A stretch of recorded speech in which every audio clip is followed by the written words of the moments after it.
The CBS Radio Mystery Theater presents...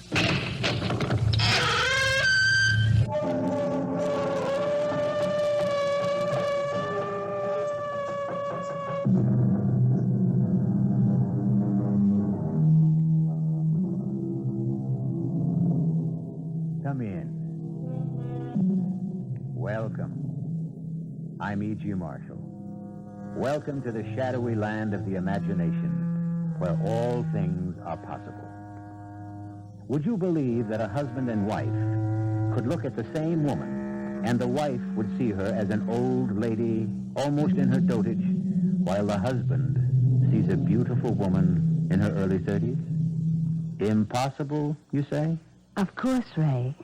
You know I'm going to bewitch you. You've been trying, haven't you? Well, only half-heartedly. Remember, you're married. I never forget it for a moment. You're the one who seems to want to forget it. You won't even meet my wife. Well, of course I will. Let's all attend a witch's Sabbath together. You, your wife, and I, your favorite witch. You almost make me believe you're serious, Clarissa. Dare to make the date, and then you'll find out. I'd love to see you at a witch's Sabbath.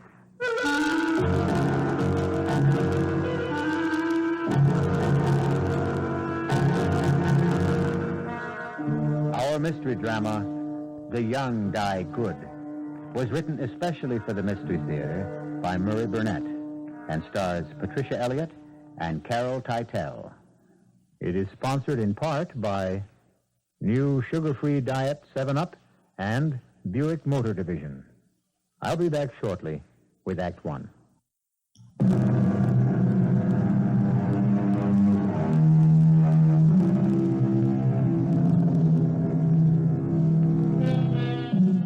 I've never been able to figure out why it's customary to tie strings of empty tin cans to the car of newlyweds. What do the empty cans signify? I can't go along with the cynic who suggested that the cans symbolize the extent of home-cooked meals that the poor groom is going to get for the remainder of his lifetime. I know for a fact that this wasn't true of the young newlyweds we're about to meet, Lisa and Ray Bissonette. Lisa happened to be a good enough cook to be able to win prizes. And on the day our story opens, she'd left a roast in the oven while she went out and explored the small grounds of the Bissonnettes' little dream house. A high hedge ran alongside the driveway that separated the Bissonette house from their neighbor. And Lisa, with the curiosity that all daughters of Eve have had since the Garden of Eden, poked her head through an opening in the hedge. Hello there.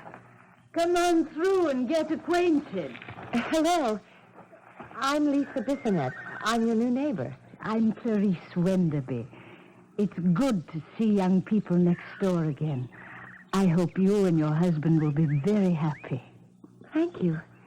Have you lived here long? Well, I was here before your house was built.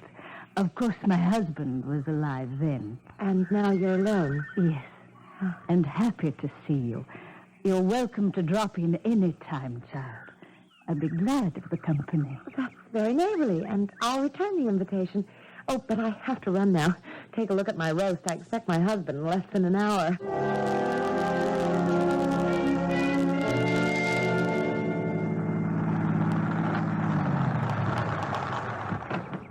Hi there, neighbor.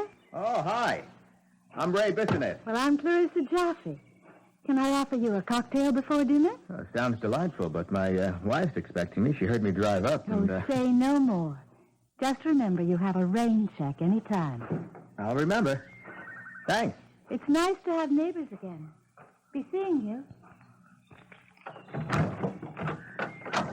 Welcome, my lord and master, to your home in Castle. Hey there, doll. Don't let women's lib hear that greeting. You know I didn't mean it. You didn't. Just the welcome part. Hey, something smells delicious. And yours was the second welcome I got since I came home. Oh? You can say that again. The dish who lives next door was at that hedge opening in the driveway and asked me in for a drink. That's why we're married, darling. I love you and your sense of humor. What's so funny? She really did ask me. I'm sure she did, darling. She's a lonely old lady. Oh, I'm sorry to spoil your little game, because I saw her earlier this afternoon, and you can't hope to make me jealous of a woman in her 80s. Well, I don't know what woman you saw, Lisa. But the lady who spoke to me wasn't anywhere near 30, let alone 80. I know what I saw and who I saw. Well, I'm sure you saw what you told me, honey, but... Well, at least give me the same break you asked for yourself. I know what I saw, too. But it's crazy. Well, there's probably some simple explanation. I'll bet there is. And I'm the one who's going to get it from Mrs. Wenderby the first thing tomorrow morning.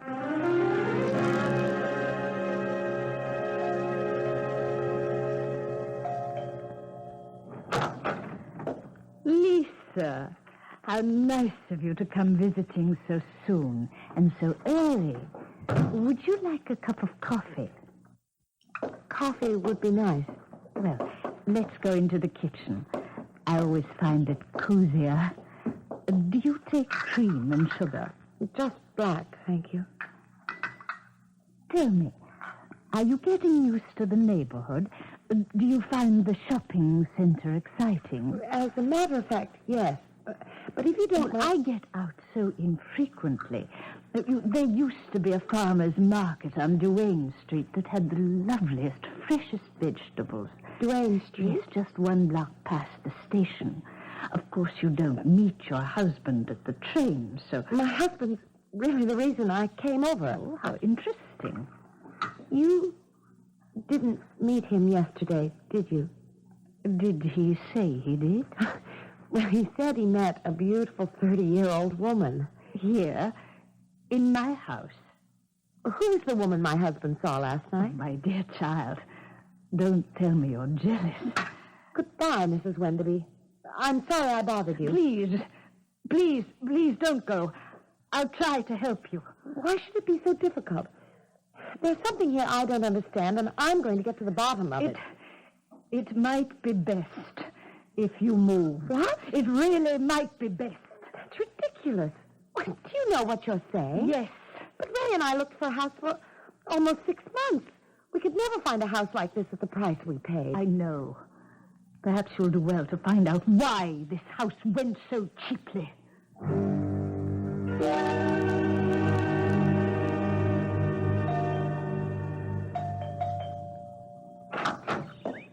Hi, neighbor. I'm glad you decided to pick up your rain check on that drink so quickly. No drink, thanks. Oh, come in anyway. It's only neighborly to get... I left the office early today, just to straighten something out. This shouldn't really take more than a minute. Are you afraid of me? Sit down. Oh, thank you. It may sound silly, but last night my wife and I got into a ridiculous argument. Oh, not over me. Yes, you see, Lisa says you're an old lady. Well, how could she, since we've never met? Well, that's what I told her.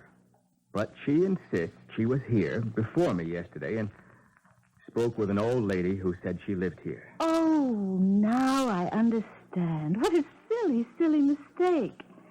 The old lady your wife met is my mother, Patricia Wenderby. Your mother lives with you? But not all the time. But she's here a good deal. My husband's wonderful about it. Well, Lisa told me she was very definite about saying she lived here alone. Mm-hmm. Well, now you know that isn't so, don't you, Ray? I know, but how do I convince Lisa? Well, being a woman, I think Lisa will understand when you tell her my mother's vain. Vain? Yes, as ridiculous as it sounds for a woman her age. She just hates to admit that she has a daughter my age. Oh, I find that hard to believe. Are, either of your parents living, Ray? My dad, he's 68. Well, you'll find that the older a person gets, the more childish their behavior can become. Now, I'm glad you said can, because I don't think my dad is... Well, let's hope not. But, can you understand why my mother lied to your wife? No, not completely, but at least I'll be able to calm Lisa down.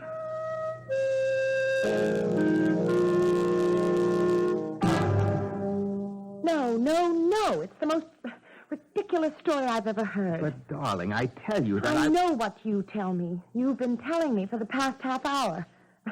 And I tell you it's nonsense. Did you ask to see her mother? It never occurred to me. Why not? Well, You didn't take my word seriously enough to question this beautiful dame you say lives next door. That's why not. Oh, now, Lisa, I can't know why you're making this personal. I believe you. I believe you met and spoke with an 83-year-old woman who said she lived in the house next door. Alone. Now, why won't you believe that this woman is the mother of the young woman who spoke with me? Because Mrs. Wenderby said she didn't have a daughter. But I've already explained that. And I don't buy it. For the 100th time, why not? Because when I spoke to Mrs. Wenderby today and told her your story about meeting the young lady, what do you think she said to me? I can't imagine. She told me to move. Move out of this house. Well, that proves it. The old girl is slightly batty. I know how to settle this. We're going over there, the two of us, and straighten this out once and for all.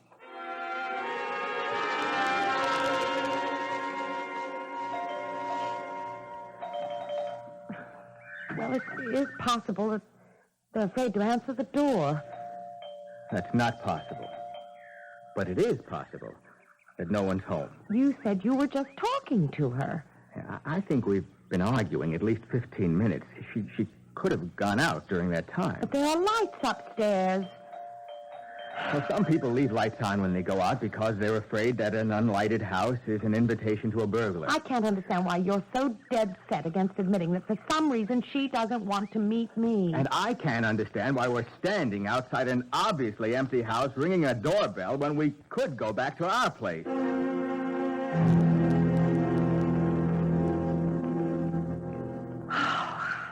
I'm sorry, Ray. It's okay. I don't know what's happening to us. Or I guess I should say what's happening to me. I'm behaving like all the wives I've hated all my life. Oh, forget it, love. Ray? Why was this house such a good buy? What? Mrs. Wenderby told me to ask you why we got this house so cheap. Oh, I thought we were going to stay off this subject. I just want a simple answer to a simple question. Is that really all you're asking? Yes. Why won't you answer me? Well, I have my reasons. I'm sure you have. And I guess it's because of the attractiveness of that 30-year-old woman you say lives next door. Why, you're jealous. That's what this whole thing is about. You're jealous. Don't be ridiculous. For Pete's sake, Lisa, the reason I don't want to tell you is, well, it's because I'm afraid you'll get upset. I'll be more upset if you don't tell me. Okay. Superstitious people around here think there's some kind of jinx on this house. Jinx? It's silly, but there you are. Why? Why do they think there's a jinx? Something about the last two couples who lived here. Both husbands are dead. They died under peculiar... I don't know. Don't worry about it. It's all a lot of nonsense. How did they die, Ray? I don't know. Nobody knows. They just disappeared.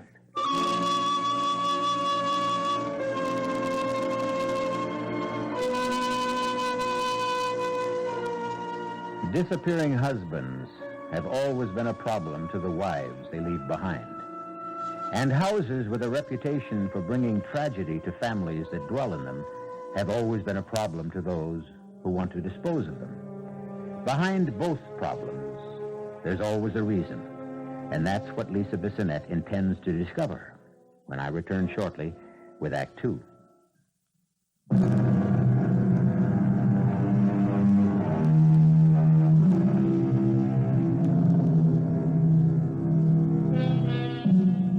Today's civilization is replete with problem solvers of various kinds. We have our priests, ministers, rabbis, and gurus, and we have the psychoanalysts, the newspaper columnists, the palm readers, soothsayers, and astrologists, all doing their best to clear up the riddles of the living. Some strong-minded people prefer to do their own problem solving. Ray Bissonette was one of these.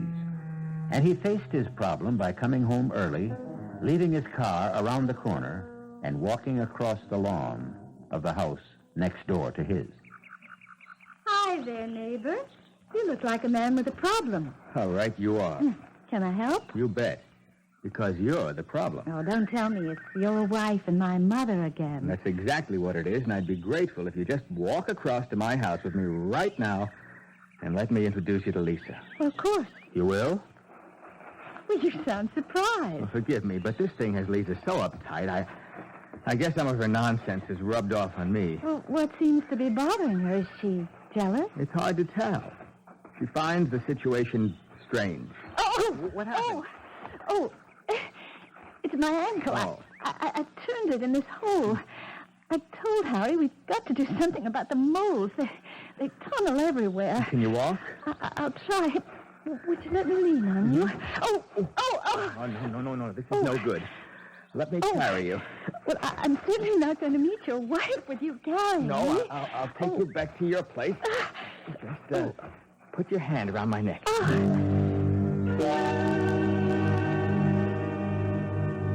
You want the couch or the chair? Well, I think the couch, if you don't mind. I can put my foot up. There you are. Oh. Anything I can get you? Oh. No, thanks. And, Ray, I'm truly sorry. Well, accidents happen. Are you angry? Oh, no. No, it was an accident. You should be. Why? Well, isn't it obvious? You and your pretty wife are quarreling, and I'm the cause. Oh, it'll pass. Ray, do you find me fascinating? Interesting. But not irresistible. Oh, come on, Clarissa. What are you trying to do? Find out if I'm attractive to you. You know you are. Good. That makes me happy. Just knowing that I'm still attractive. Hey, you talk like an old lady. Well, women are funny. I wish I could tell when you're leveling. You will when you get to know me better. Well, that's not going to be until Lisa meets you. I promise you that we'll meet. When? I don't know, but... Hey, how about you and Harry getting together with us for an evening? Maybe dinner and a show. Well, I'd love it, but... Well, Harry's really pretty much of a stick in the mud. Oh, I'm sure you can talk him into going out with us. Well, I'll try. How about this Saturday? But you must prove to your pretty wife that there really is a Clarissa. That's one reason. I'll try to get Harry to go along. Where shall we meet? Well, if you don't hear from me, let's make it Theodore. Okay. The food is good, the lights are low, and the music romantic.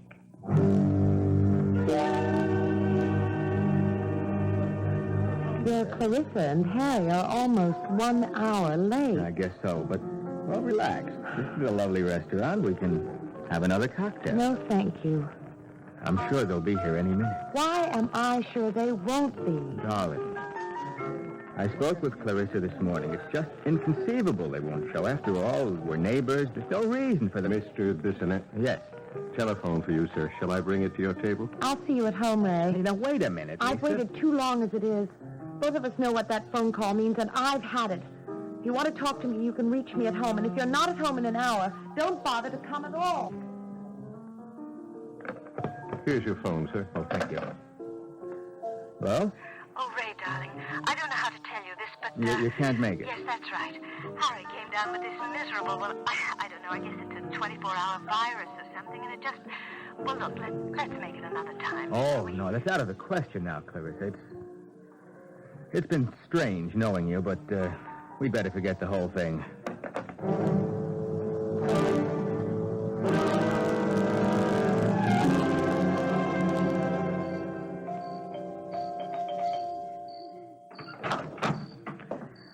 Why, Lisa, child, what brings you here at this time of night? Your sick son-in-law, Harry. I thought maybe he'd like... Harry? Sick? Isn't he? No, not that I know of. At least we're getting somewhere. You admit that you have a daughter and a son-in-law. Well, come in, child. All right. Now, perhaps you'll tell me why your daughter, Clarissa, doesn't want to meet me. Did you, find out why your house was such a bargain? Yes? And you're still not thinking of moving? I want to see your daughter. There's no way you can. Unless you're willing to take my advice. Are you trying to frighten me? I am trying to help you. Believe me, my child, I'm trying to help you. And I should know better. What's that thunder? I'm afraid we're in for a storm. You'd best be getting back to your house. But you still haven't told me what I've done more than I should. Now take my advice and take your handsome young husband and move out of that house.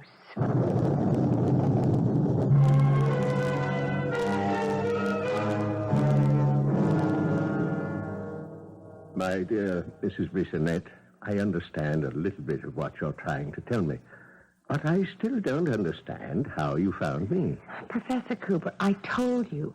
I was looking at these books on witchcraft in the library, and I came across your name several times.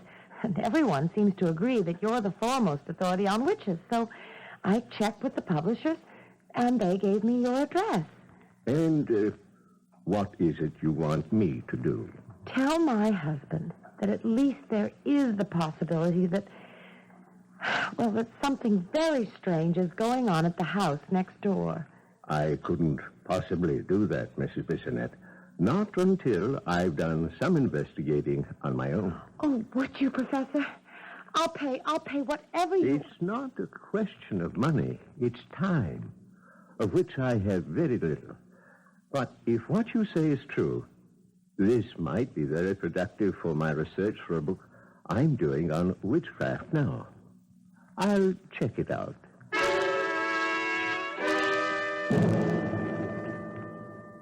This is my husband, Professor Linus Cooper. Pleased to meet you. Professor, please tell him what's happening next door. I'm not exactly sure what's happening, but I have gathered enough evidence to make me suspicious and worried. What do you call evidence, Professor? I called at the house yesterday, and I saw the 80-year-old lady. Oh, that doesn't prove anything. And no one else. However, I am going to make one further test. Mrs. Bissonette, tell me, do you remember seeing any clocks in the house when you visited? I really can't say. I was only in the kitchen and walked through the living room. What's all this about clocks? Just this. I intend to get back into that house somehow in the next few days and explore it thoroughly. And if I find that there are no clocks in the house... What? I should then advise you to move, Mr. Bissonette, and move fast.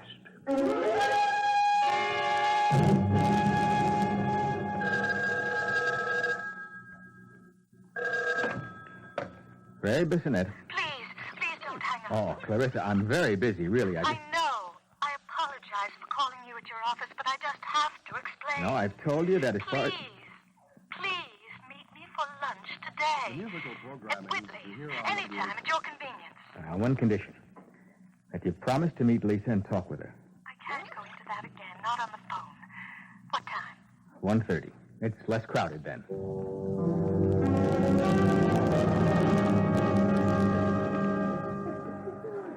Just hope I'm not making another mistake. Well, I'm the one who made the mistake, thinking I could play this crazy game. I don't understand. But there is no Harry. That's why I couldn't meet you and Lisa last night. You mean you're not married? Divorced. You see, there was a Then Harry. why did but- you... Lied to Yes. you? Well, because I liked you. Well, that explains everything. You like a guy, so you lie to him. Well, you do if you're a divorcee and you want to see him again without problems. You're still not making sense. Maybe this lunch wasn't such a good idea after all. Because when I tell you about my mother, it's going to sound like something out of a confession magazine. Try me. Well, my mother... why is it so hard for me to say this? My mother isn't well. You mean there's something wrong with her physically? No. She's old and she gets... Well, you know how some old people get. Senile? A little more than that. As a matter of fact, the doctor has told me to institutionalize her, but I just can't. I won't. Okay. I understand your problem and even why you don't want to solve it by sending your mother away, but can't you understand mine? Of course, Ray. And I promise to do something about it. All you have to do is meet Lisa and explain it to her. And you also ought to tell your mother to quit telling people horror stories and scaring the wits out of them.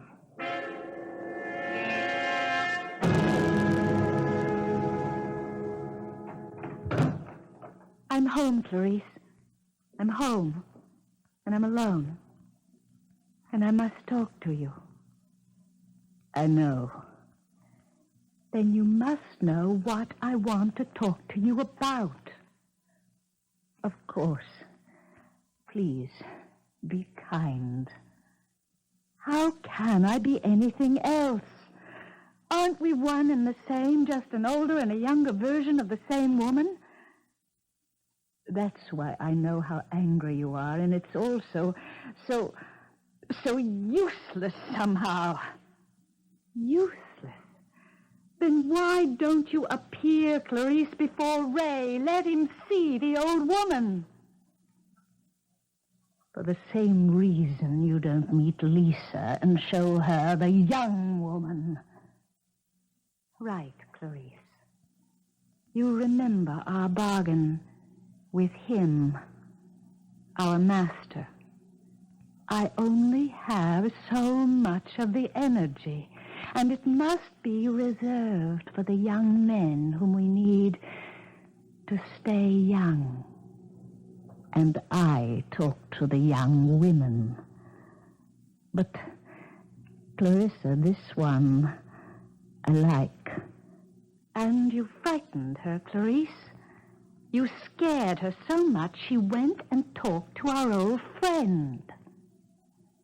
Who do you mean? Professor Linus Cooper. And do you know what he's been talking about, Clarice? No, leave me alone. He has been asking about clocks. He wants to know if there are any clocks in our house. Clocks to tell the passage of time. You know what clocks are, you old fool. Please. And he is going to come here, and he's going to look around unless I stop him.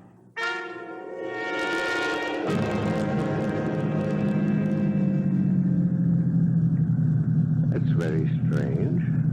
I'd have sworn the house was right around the corner. Now, let's see that street sign. Yes, Green Tree Lane. That was the name of the street. I'll just drive over the hill and turn the corner and... Hey, look out, you fool! Watch it!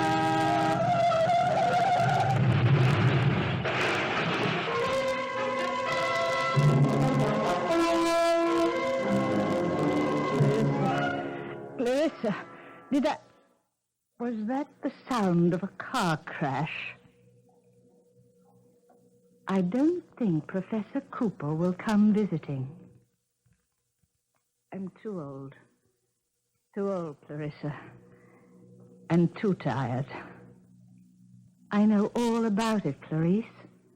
I know how old you are, and silly, and soft. You told Lisa Bissonette to move, although you knew very well that her nice young husband would move with her. Didn't you, Clarice? I've told you, Clarissa.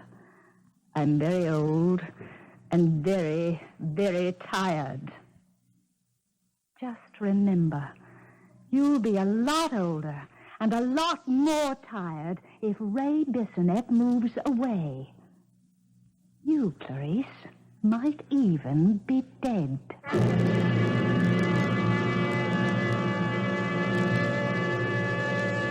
From our first arithmetic class, we're taught that 1 and 1 make 2. 2 and 2 make 4, and so on. Until today, we're living in the computer society where giant adding machines solve all our problems for us. However, our minds would boggle, and the computer would break down in a world where 1 and 1 made only 1. I'll explain that strange arithmetic when I return shortly with Act 3.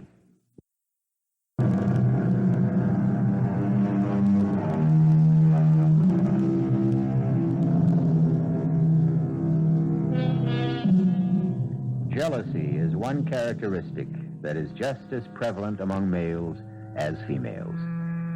Jealous feelings often conceal themselves behind other facades. And Ray Bissonette is convinced that his wife, Lisa, is overreacting to their somewhat eccentric neighbors because she's jealous of the lady next door. Lisa's willing to admit there may be some truth in that, but she's also convinced there's a lot more to it than jealousy, even though she can't put a name to it. There's something so very wrong.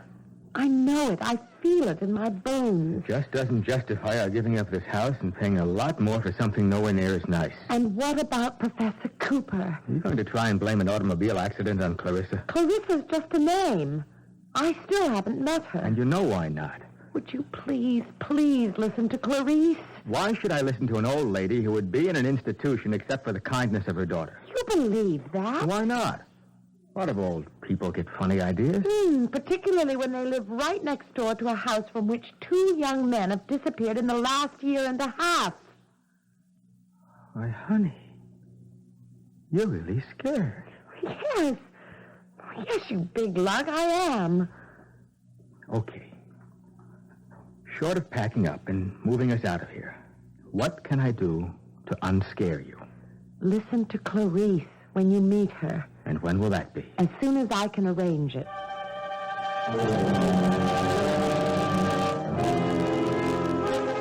I see your little lady friend from next door is coming to visit, Clarice. And I must say I'm glad to get a chance to rest. It's quite tiring for me. I know, Clarissa. I know. Now remember, we need Ray Bissonette. I know that, too. I'm even more tired than you, Clarissa. Much more. Oh, I'm so glad you're home, Mrs. Wenderby. I have a lot that I want... Why don't you just come in and have some tea? I was just making myself a cup. Oh, thank you. You don't mind the kitchen? Oh, not at all. My dear, what is it you want from me? I think you should come with me to my house and tell Ray what you told me. Do you think your husband will move out because I tell him he should? You're very wise. And forgive me, but very strange, too. Just very old. You don't think about growing old, do you? Well, of course not. You're too young and too alive. You're not worried about the lines and the wrinkles. You wouldn't look for some way, for any way, to stay young forever. Now, come on, baby. This is the 20th century, the atomic age, the computer-controlled society. Don't give me this stuff about witches. How else can you explain what's been going on? I wish you'd tell me just what you think has been going on. Ray, why is it that I only see Mrs. Wenderby and you only see Clarissa? I don't know. It's because you're a man and I'm a woman. Why should that make a difference? If they both were the same woman, it would make all the difference in the world, wouldn't it? Do you know what you're saying? Yes. Where in the world did you ever get a nutty idea like that? From these books. Then I suggest you stop reading them. Stick with the comics. They make more sense. You see, the succubi are really frighteningly ugly, but to young men they appear beautiful and desirable. I can't believe you'd take all this witch and succubi stuff seriously. 2 men who lived in this house before us disappeared. The only thing about that bothers me is that it bothers you. If you're really concerned about me, there is something you can do. Well, if you mean move out, the answer... I mean put my theory to the test. How are we going to do that? You make one last date with Clarissa. Whoa. Hear me out. Just for lunch or cocktail or coffee. You tell me when and where. I'll happen along and you'll introduce me. After I meet her, I'll give you my word I'll never mention witches or moving again.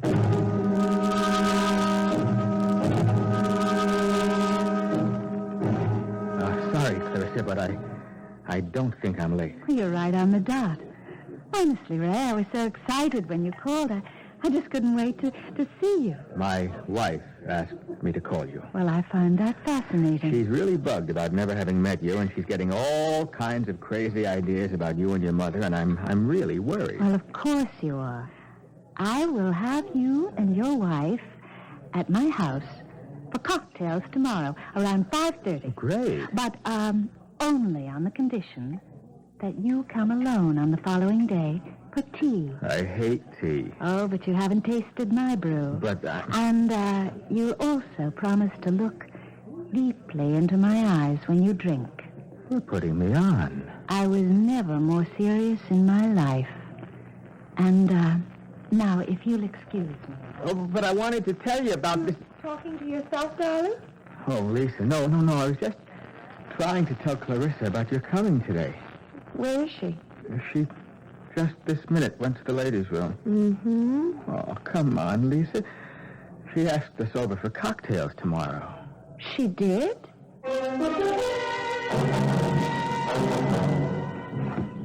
I've never seen you so excited. When we ring the bell and Clarissa, or Clarice, opens the door and asks us in, it's going to be like the end of a bad dream for me. For me, too, but only because of you. I've never seen you so uptight before. After I meet her, I'll make it up to you. Just go back to being your old self. I promise. Oh, What's the matter? I don't know. I suddenly feel dizzy, as if I'm going to faint. Maybe we shouldn't go any further. We can call and make it for some other... No way. I'm not going to break this appointment. Let's go. Oh, Ray. What? Help me. I'm falling.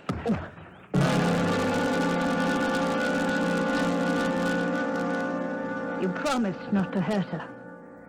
The doctor's car drove into the highway a few minutes ago. We should be hearing from him any minute. There! Answer it. Answer it! I don't want him to think we've been sitting right on the phone. Now. Hello? Clarissa? Yes, Ray. Where are you? I'm home. The most incredible thing happened. We were on our way to your house when Lisa suddenly felt faint. As a matter of fact, fainted dead away. Hit her head on a stone. Oh, I hope it wasn't serious. The doctor says she'll be okay in a day or so, but meanwhile, we have to postpone our date. Oh, what a shame. I was so looking forward to meeting Lisa. Not half as much as she was. Remember, you're having tea with me. Well, that'll depend on how Lisa feels. I'm so glad Lisa's feeling better. And I'm equally glad you came over for tea. Would you be very upset if I drank something else? I'm just not much of a tea lover. Well, you haven't tasted the tea I brew.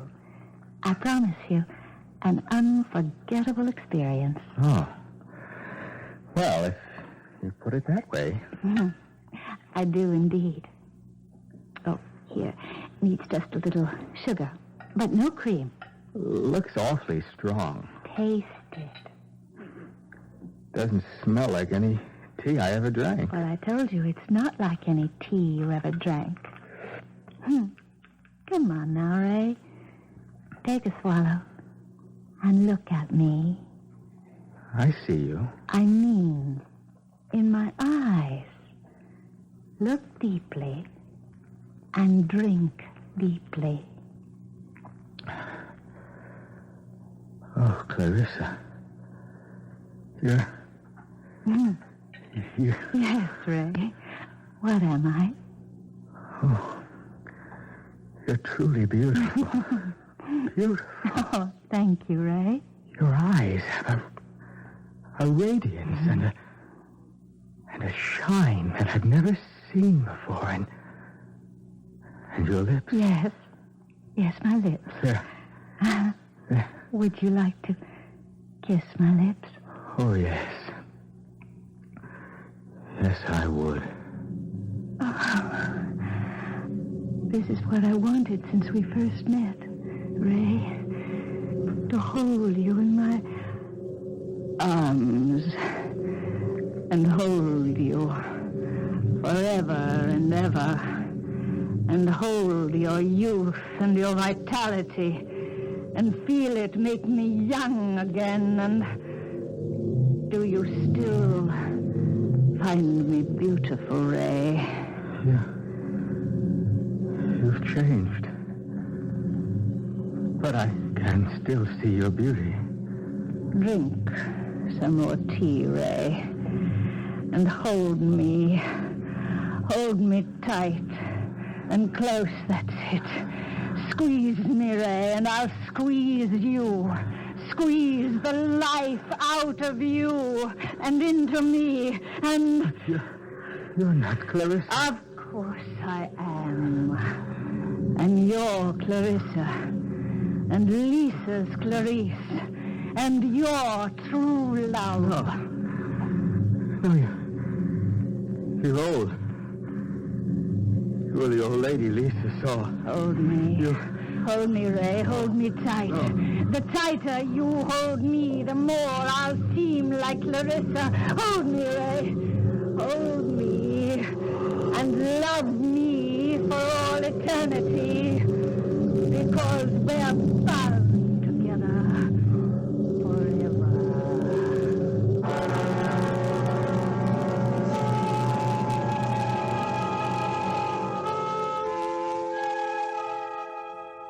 To all the newly married and about to be married listening, I know of a charming little house for sale. It's a great bargain. The only qualification that's absolutely necessary is that the husband be a young and virile man.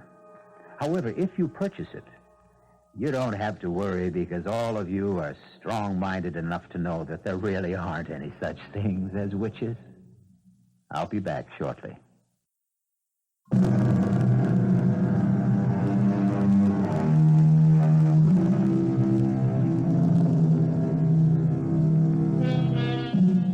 Speaking of witches, as we were, it's of course true that people have always had an ambiguous attitude towards them. In some literature, they're portrayed as fascinating, lovely women with quicksilver qualities who bewitch the males with their charms. In other stories, they appear ugly old bags, spreading evil and polluting everything they touch. Which is the true picture? Could it be, perhaps, that both are true? Think about it. Our cast included Patricia Elliot, Carol Teitel, Ira Lewis, and Dan Ocko. The entire production was under the direction of Hyman Brown. Now, a preview of our next tale. It was more than a promise. Eddie. It was an oath. Look, Eddie. No, you look, Tom. You look back at a mound of dirt in that prison camp in Korea. You look back and see three guys, we three guys, were kneeling next to that mound of dirt because it's Hennessy's grave. Look back and hear us. Hear us swear never to rest, never to stop, never to know a moment's peace until we killed Robert Joseph Myers. Eddie, how could we just kill him?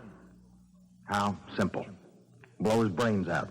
You live in another world, whether you realize it or not. Now, you just don't go around killing people. That there are people who have to be killed, Tom. You're not in combat. The war's over. Radio Mystery Theater was sponsored in part by Anheuser-Busch Incorporated, Brewers of Budweiser, and the Kellogg Company, makers of Kellogg's Special K cereal. This is E.G. Marshall inviting you to return to our Mystery Theater for another adventure in the macabre. Until next time, pleasant dreams.